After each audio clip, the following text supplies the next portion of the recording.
Sabe, é impossível subir aqui e não vir à minha memória há mais ou menos 15 anos atrás, quando eu tinha folga durante a semana no meu trabalho, pegava minha Bíblia e sentava aqui. Aí eu olhava um pouquinho para lá, para cá, não via ninguém, subia aqui no púlpito, colocava a Bíblia, começava a pregar para as cadeiras. E depois de alguns anos eu vejo que aquilo era Deus que estava movendo meu coração. Sabe, talvez você nessa noite, Deus tem colocado alguns projetos no teu coração, alguns sonhos dele, e parece loucura para você. Naquele momento eu estava ali, eu vinha para cá e falei, Deus, esse negócio parece loucura.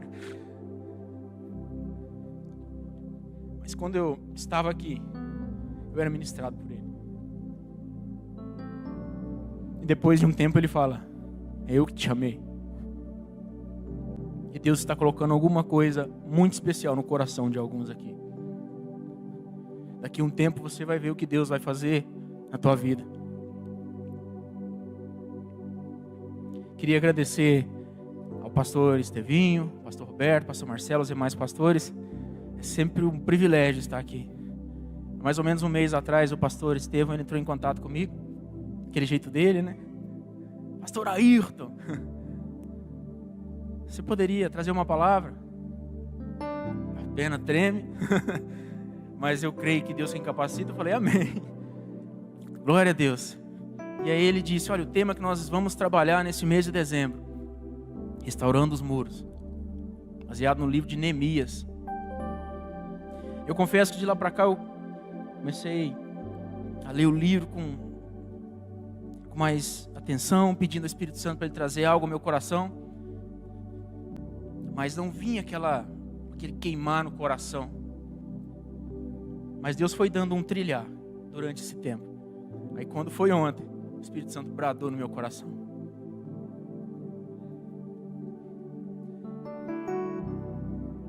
Engraçado que era no momento que estava eu, aquela mulher mais especial que tem no mundo,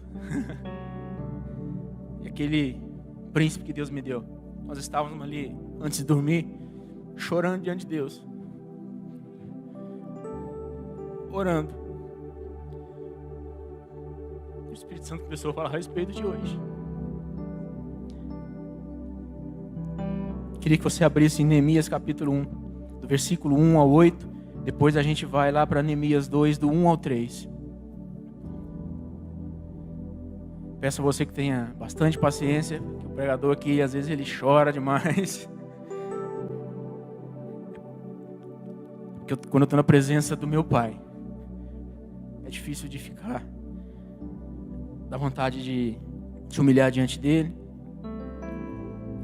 E a palavra de Deus diz assim: as palavras de Neemias, filho de Acalias, no mês de Quisleu, no ano 20º, estando eu na cidadela de Suzã, veio Anani, um de meus irmãos, com alguns de Judá. Então lhes perguntei pelos judeus que escaparam e que foram levados para o exílio e acerca de Jerusalém.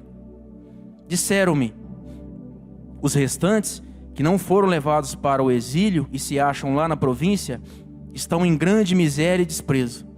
Os muros de Jerusalém estão derribados e as suas portas queimadas. Tendo eu ouvido tais palavras, assentei-me, chorei e lamentei por alguns dias. E estive jejuando e orante perante o Deus dos céus. E disse: ah, Senhor dos céus, Deus grande e temível, que guardas a aliança e a misericórdia para com aqueles que te amam e guardam os teus mandamentos. Estejam, pois, atentos os teus ouvidos e os teus olhos abertos para acudires à oração do teu servo, que hoje te faço na tua presença, de noite e dia e noite, pelos filhos de Israel, teus servos. E faço confissão pelos pecados dos filhos de Israel, os quais temos cometido contra ti. Pois eu e a casa de meu pai temos pecado, temos procedido de todo corruptamente contra ti. Não temos guardado os mandamentos, nem os estatutos, nem os juízos que ordenaste a Moisés, teu servo. Lembra-te da palavra que ordenaste a Moisés, teu servo, dizendo: Se transgredirdes, eu vos espalharei por entre os povos. Agora lá no capítulo 2,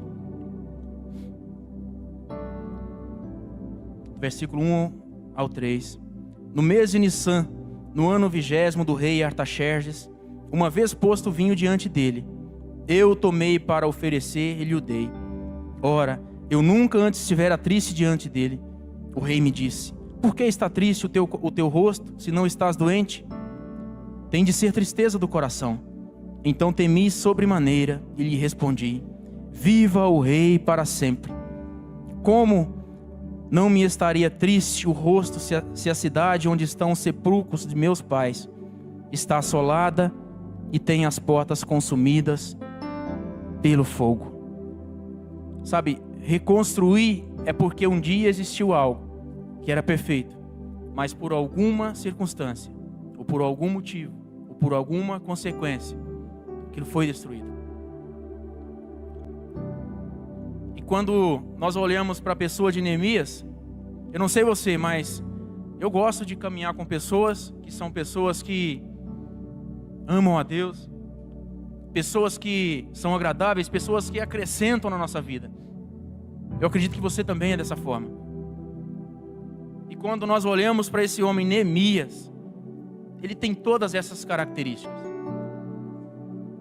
Ele era um homem que amava a Deus, temente ao Senhor. Um homem que amava o seu povo, era intercessor do seu povo. Era um homem de joelhos no chão. Durante toda a caminhada de Neemias, você vai ver eles o tempo todo, sempre colocando questões diante de Deus. E sempre reconhecendo que aquilo que estava acontecendo, portas sendo abertas, eram por causa da boa mão de Deus. Ele tinha uma das qualidades dele, que era um ótimo líder. Inclusive, algumas pessoas pegam até essa parte dele para falar a respeito de liderança. Ele era um ótimo gestor de pessoas, lidava muito bem com crises. Sabe, quando você está diante da presença de Deus, você não precisa impor coisas para as pessoas se seguirem. Mas uma unção que vem de Deus atrai pessoas. E Neemias era um homem que tinha propósito. Ei, deixa eu falar uma coisa para você. Você, desde o mais jovem ao mais velho, Deus tem um propósito na tua vida. Você não está aqui por um acaso, o seu barco não está à deriva. Não, Deus tem um propósito na tua vida. Vocês estão aqui comigo?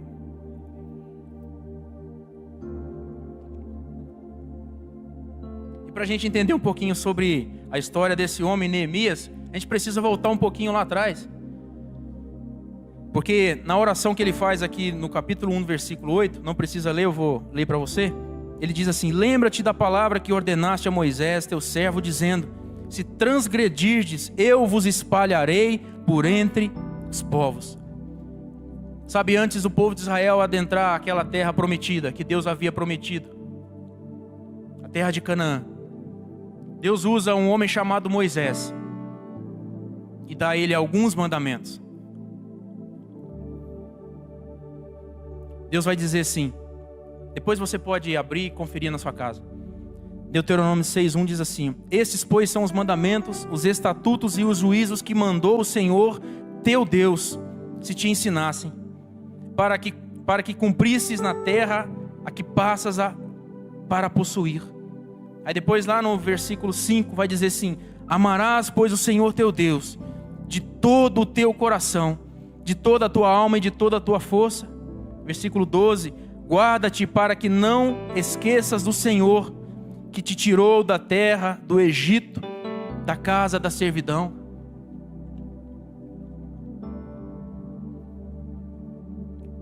Não seguirás outros deuses, nenhum dos deuses dos povos que houver à roda de ti. É para finalizar aqui, lá no capítulo 7, verso 3 e 4. Nem contrairás matrimônio com os filhos dessas nações, Não darás tuas filhas a seus filhos, nem tomarás suas filhas para teus filhos. Sabe, querido, eu queria que você ficasse atento, porque numa leitura de um texto, ou de uma exposição da palavra, o Espírito Santo pode pegar o teu coração e trazer alguma coisa que Ele quer transformar na tua vida. Não fica simplesmente ouvindo, mas esteja com o teu coração aberto. Pois elas fariam desviar teus filhos de mim, para que servissem a outros deuses, e a ira do Senhor se acenderia contra vós outros, e depressa vos destruiria. Você conhece a história muito bem? O povo entrou na terra.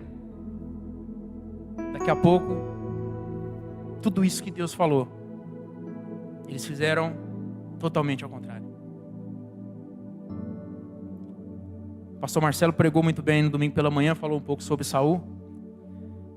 Aí eu fiquei pensando, rapaz, você vai pregar esse negócio que eu vou falar aí, pelo amor de Deus, velho. E aí 1 Samuel, capítulo 8, eu não vou ler, mas diz que Samuel, ele já era de idade avançada, e aí ele coloca os seus filhos para serem juízes sobre Israel. Só tem um problema. Samuel foi um homem de Deus, mas os seus filhos, infelizmente, seguiram outro caminho. E os anciãos, então, representando o povo, eles chegam diante de Samuel e falam: ó, Samuel, você já está velho. E os seus filhos não são igual a você. Eles são corruptos, aceitam suborno, eles julgam de forma injusta. Samuel fica meio irado, não sei se foi isso exatamente que aconteceu, mas ele não gostou daquilo. Ele vai diante de Deus em oração e fala: Senhor, você ouviu? Deus fala: Samuel, não foi só você que rejeitaram a mim.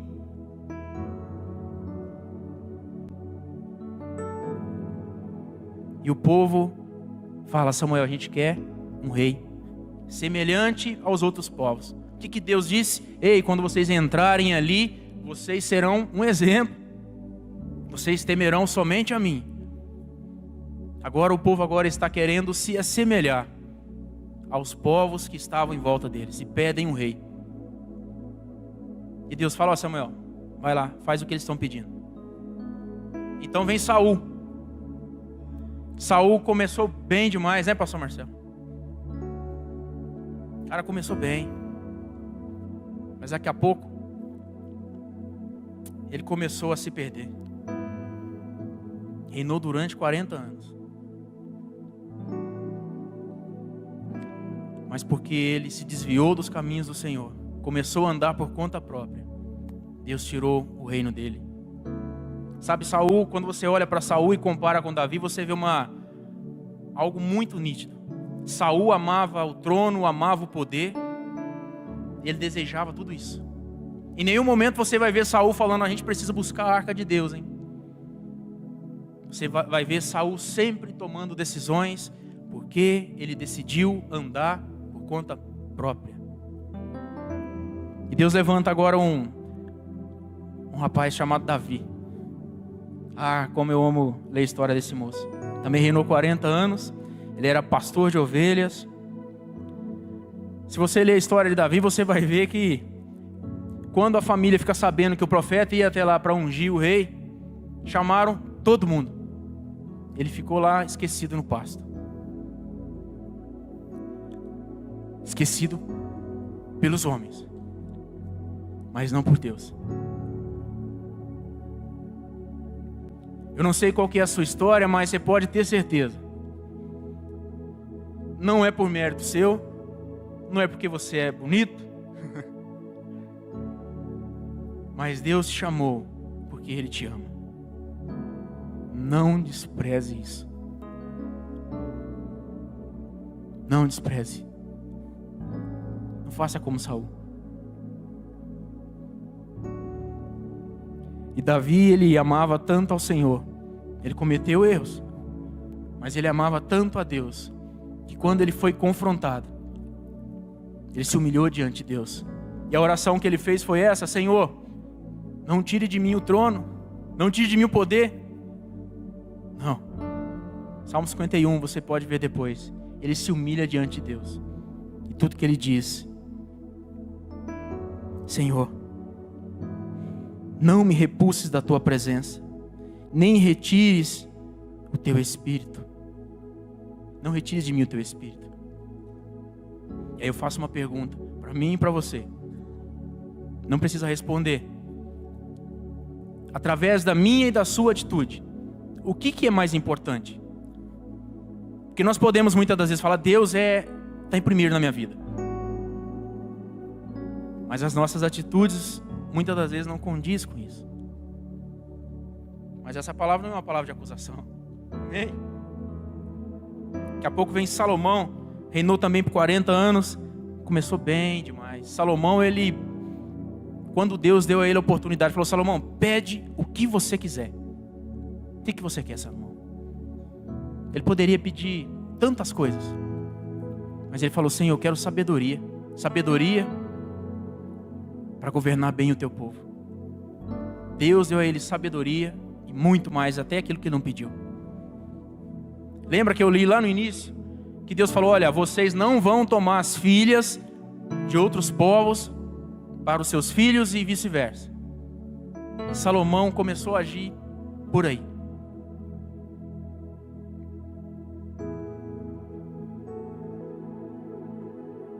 Sabe, a pior coisa que nós podemos ter é quando nós estamos insensíveis. Quando aquilo que Deus havia nos orientado através da sua palavra, não ande por esse caminho. Nós começamos a andar tão por nossa conta e distante de Deus, que aquilo nem mexe mais com a gente. A nossa mente começa agora a ficar tá tudo certo. Mas nessa noite, o Espírito Santo, Ele vai começar a ministrar o teu coração se você está em alguma área que precisa que o Senhor te resgate. Entrou vaidades no coração de Salomão, o homem sábio. Sabe, Paulo vai falar assim: olha, se você está de pé, cara, cuidado. Toma cuidado.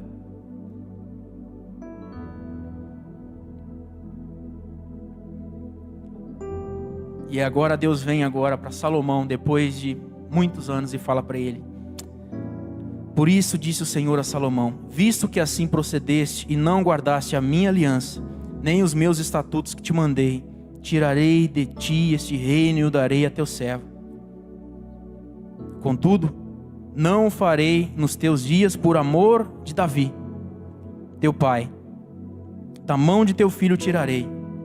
Todavia não tirarei o reino todo. Darei uma tribo a teu filho por amor de Davi, meu servo, e por amor de Jerusalém que escolhi. Durante 120 anos, esses 3 reis, Israel era formado por 12 tribos. Agora, após a morte de Salomão, vem Roboão, e essa palavra se cumpre. Roboão, o povo chega diante dele e fala: olha, seu pai, ele estava cobrando impostos pesados demais. A gente não consegue ficar pagando mais isso. Ele pede conselhos aos anciãos. Eles falam: ouça o povo, e você governará sobre eles. Mas ele não ouve aquilo, ele pede conselhos agora a pessoas imaturas que não tinham experiências. A Bíblia fala que eram pessoas que cresceu com ele, não conheciam a Deus. Ele seguiu o conselho dessas pessoas. E ele herdou a pior coisa que seu pai poderia deixar para ele. Não sei se ele observava as atitudes, mas 2 Crônicas 12:14 diz assim: fez ele o que era mal, porquanto não dispôs o coração para buscar ao Senhor. Agora o reino é dividido. 10 tribos, reino do norte, o reino de Israel, agora é governada por Jeroboão. Não vou entrar em detalhes falando quem é, vou resumir bem resumido.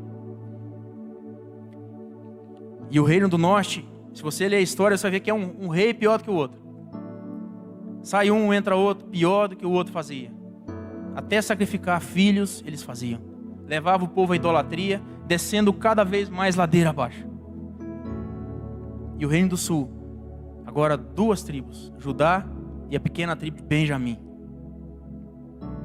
e é governado pelo filho de Salomão, Roboão. Sabe, Deus é tão amoroso que durante esse período Ele levanta profetas. Os profetas dia e noite, pregando: ei, arrependam-se, voltem-se para Deus.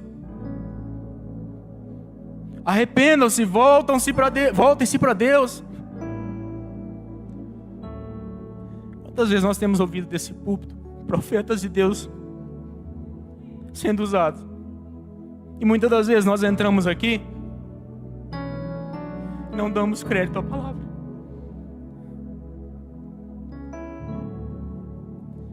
Ei, eu não sei se você tem percebido, o tempo que nós estamos vivendo hoje é muito diferente do que há 5, 10 anos atrás.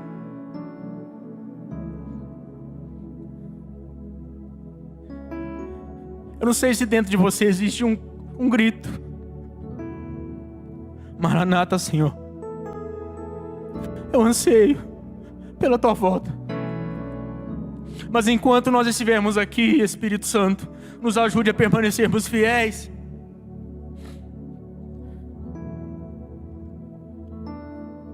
Sabe, João diz que o Senhor Jesus, Ele não está procurando alguém com o exterior todo bonitinho, com aparência de que faz tudo certinho. Ele está procurando verdadeiros adoradores.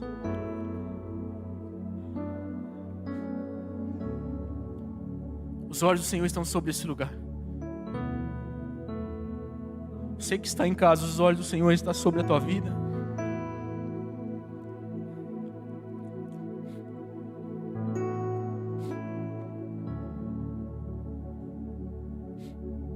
E o povo não ouviu. O povo não deu ouvido. Os profetas eram mortos. O povo não deu ouvido. E por volta de 722 a.C., vêm os assírios e cercam e tomam o reino do norte, o reino de Israel. Levam eles cativos, são espalhados por toda a província, e agora ali em Samaria, eles pegam e mandam pessoas, uma mescla de pessoas que não temiam a Deus. Depois, se você conferir, lá em 2 Reis 17, você vai ver que aquele povo, eles começaram a fazer ídolos para todo lugar. Veio leões sobre eles. Aí eles começaram a falar: o que está acontecendo? A gente precisa aprender como esse Deus dessa terra, ele precisa ser adorado. Mandam um homem para lá, orientam eles. Aí eles ficavam servindo a Deus e servindo a ídolos. Sabe, no caminhar com Deus, não existe espaço. 99% com Deus e 1% fora. Você já ouviu alguém falar que o muro, quando você está ali, eu estou neutro, nem aqui nem aqui. O muro já é do diabo. Nessa noite o Senhor está assim: ei, eu quero você por inteiro.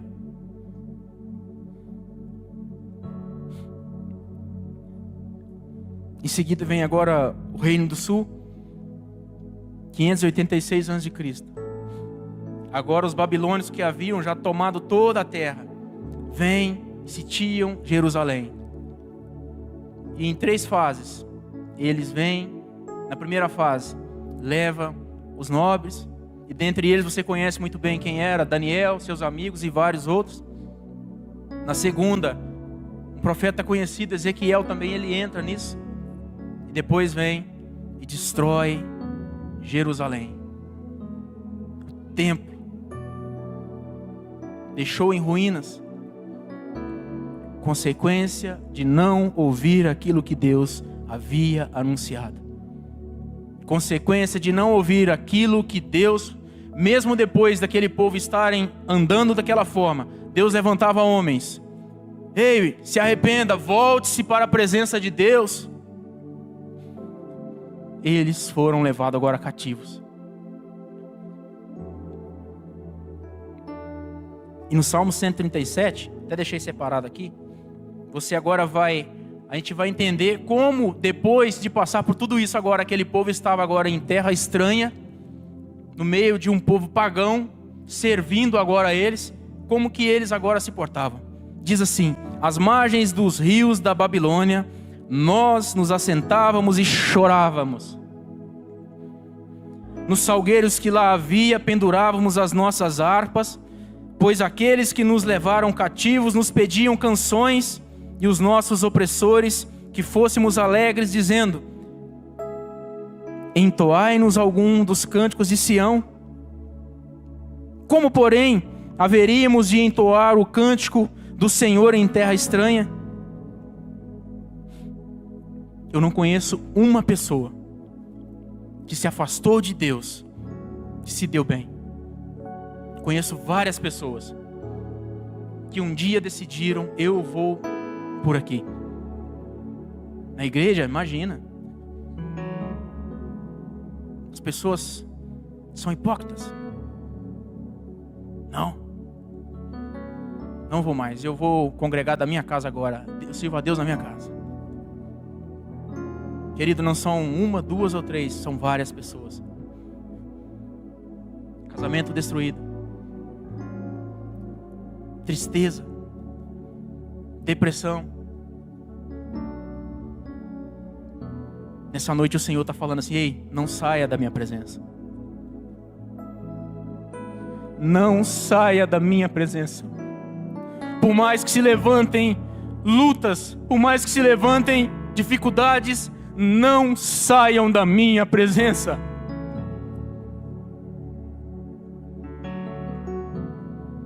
Tem uma vida eterna nos aguardando com Ele. Não vale a pena se afastar dos caminhos de Deus. Sabe, não é fácil eu pregar uma palavra dessa aqui. Não é fácil eu rasgar o meu coração aqui chorando.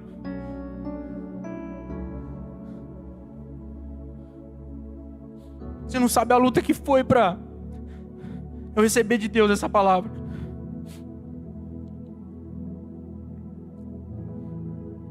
Mas eu tenho um compromisso com Ele.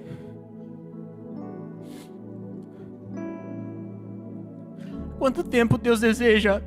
Ele tem te chamado: olha, vem para aquele lugar de intimidade que um dia você já esteve.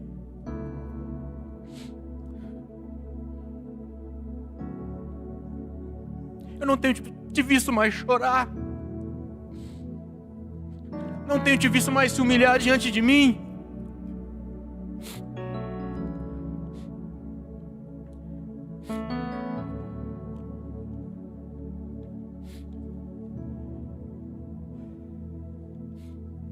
Mas Deus é um Deus bom. Enquanto eu vou tomar uma água, você dá um glória a Deus aí.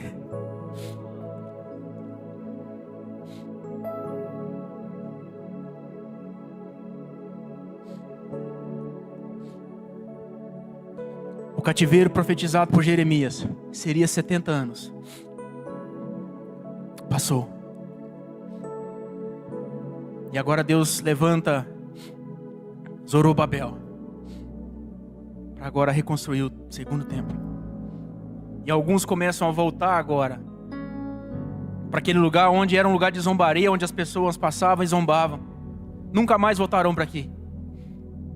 Mas lembra que Deus disse que se eles se humilhassem diante da presença dele, se arrependessem, Deus os traria.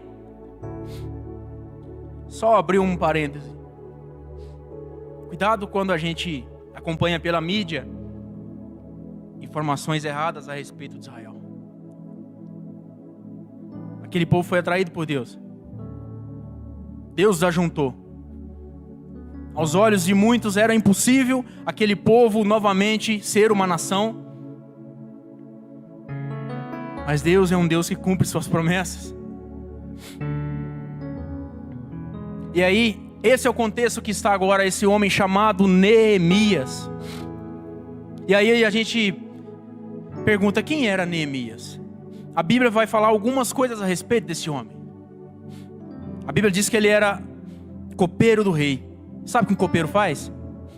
Antes do rei tomar o vinho ou comer alguma coisa, por causa que aquilo poderia estar envenenado, era o copeiro quem tomava primeiro.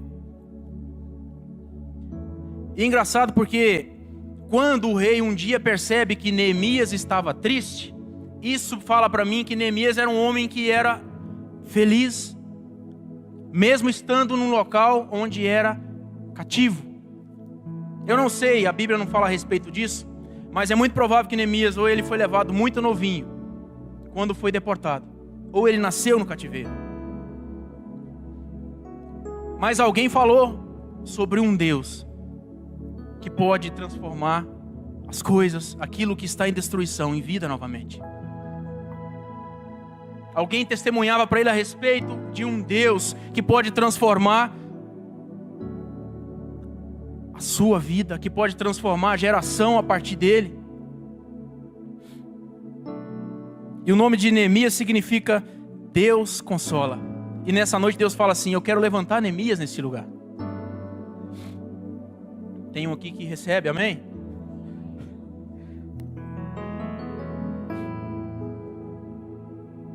A Bíblia não fala se ele tinha filhos, se ele tinha esposas, mas fala que ele tinha um irmão chamado Anani, que foi aquele que nós lemos lá no capítulo 1, que trouxe para ele aquela notícia.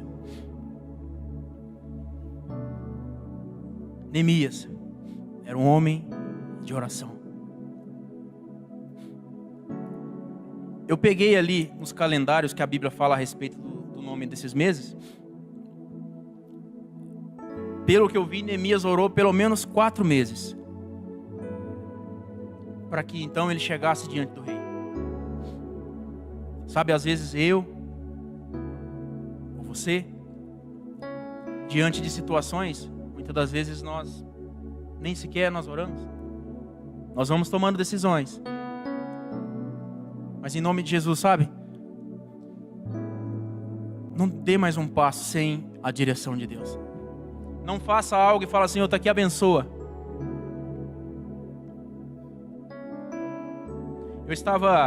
Eu louvo a Deus pela vida da minha esposa.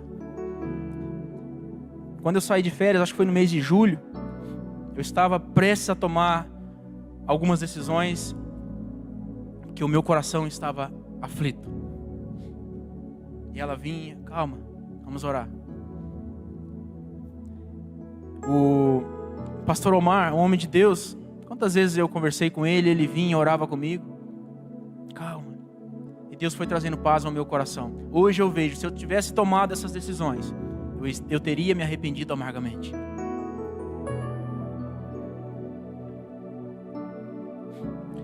E Neemias, quando ele recebe aquela notícia, se ele não fosse um homem temente a Deus e oração, sabe o que ele fazia? Ô rei, o meu povo lá, rei, ele ia ficar murmurando na frente do rei. Mas ele foi diante do Rei dos Reis. Ele foi diante daquele que pode fazer todas as coisas. Ele se humilhou diante de Deus. Acredito que foi por 4 meses, como eu já disse. No segundo dia, o coração dele ficou triste por causa da notícia, mas ele levantava: Senhor, está aqui. Essa é a causa do meu povo. E ia servir o rei com alegria. Quando eu olho para Neemias, eu vejo um homem comum, como eu e você. Você sai todos os dias para trabalhar. Você tem os seus afazeres. E aí fica uma pergunta, sabe? O que Neemias ele me ensina? Aonde eu estou, sabe? Eu realmente estou fazendo a diferença? Pastor Roberto cita o exemplo do Sérgio, que ele foi uma vez na empresa onde o Sérgio trabalhava. Né, pastor? Chegou lá, ele ouviu sobre o testemunho que o Sérgio dava naquele lugar. Já estou caminhando para o final.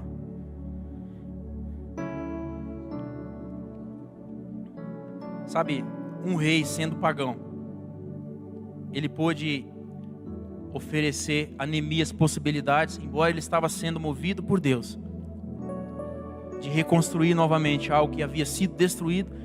Quanto mais Deus.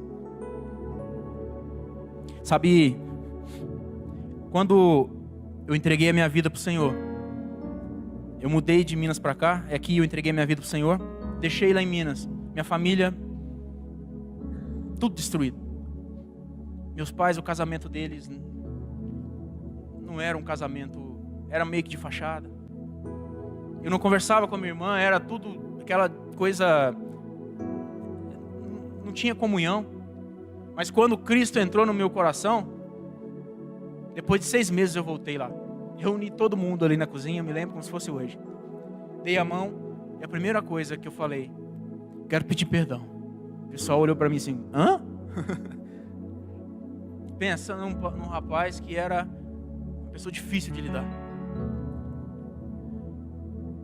Qualquer coisinha, o negócio era briga mesmo. Mas Deus pegou e transformou esse coração. Depois de alguns meses, e eu clamando ao Senhor aqui pela vida dos meus pais, Senhor, eu quero que os meus pais, eles se rendam ao Senhor. Chegou a notícia, seu pai e sua mãe começou a frequentar uma igreja e eles entregaram a vida para Cristo. Neemias, você vai desistir? Certo momento onde Neemias foi pressionado, o povo foi pressionado, Neemias falou assim, ei, não desista da sua família. Não desista da sua família. Passou mais alguns meses. Ei, sua irmã, lembra? Você pediu perdão para ela lá? Não sei, mas aquele dia Deus fez algo no coração dela. Está servindo ao Senhor também. Só tem o seu irmão mais novo que ainda está perdido. Falei, mas o Senhor vai buscar ele. 2 anos depois, o Senhor trouxe ele. Hoje é um ministro de louvor na casa do Senhor.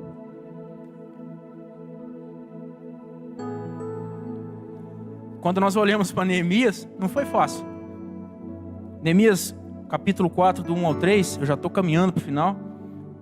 Diz assim, tendo Sambalate ouvido que edificávamos o muro, ardeu em ira e se indignou muito e escarneceu dos judeus. Então falou na presença de seus irmãos e do exército de Samaria e disse, que fazem esses fracos judeus?